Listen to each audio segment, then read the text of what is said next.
नमस्कार दोस्तों, स्वागत है आपका चांदनी की दिव्य कथाओं में, जहां हम लाते हैं अद्भुत और प्रेरणादायक कहानी। आज हम आपको सुनाने जा रहे हैं भगवान विश्वकर्मा की कहानी, जो शिल्पकला और धैर्य का प्रतीक है।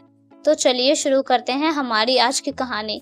भगवान विश्वकर्मा को हम सभी शिल्पकला और वास्तुकला के देवता के रूप में जानते हैं। वे ब्रह्मांड के सबसे अद्वितीय शिल्पकार हैं, जिन्होंने स्वर्गलोक, द्वारका और लंका जैसे अद्भुत स्थानों का निर्माण किया है।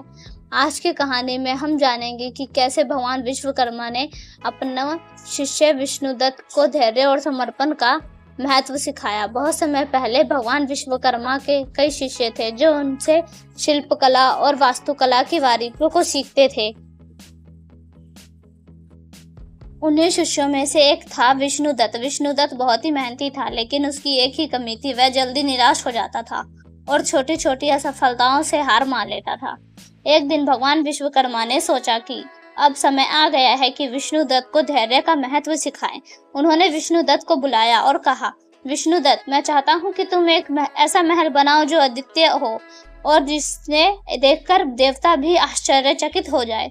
विष्णुदत्त ने यह चुनौती खुशी खुशी स्वीकार की और पूरे जोश के साथ महल बनाने में लग गया।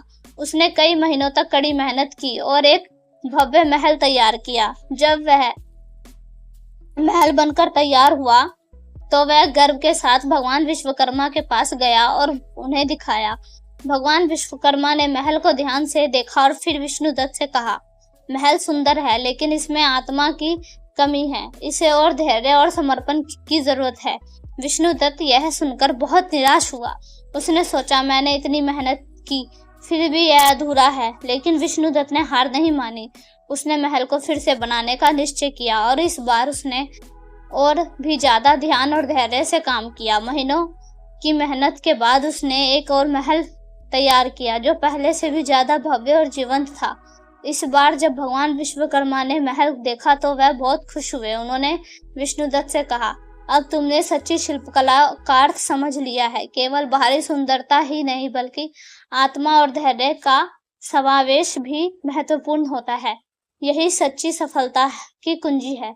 दोस्तों, इस कहानी से हमें यह सीखने को मिलता है कि केवल मेहनत करना ही काफी नहीं, बल्कि उसमें धैर्य, समर्पण और आत्मा का होना भी जरूरी है।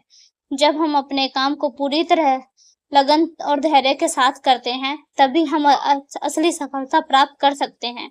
अगर आपको यह कहानी पसंद आई हो और आपको और भी ऐसी प्रेरणादायक कहानी सुनना चाहते हो, तो हमारे चैनल चांदनी की दिव्य कथाओं को सब्सक्राइब करें और वीडियो को लाइक और शेयर करना ना भूलें।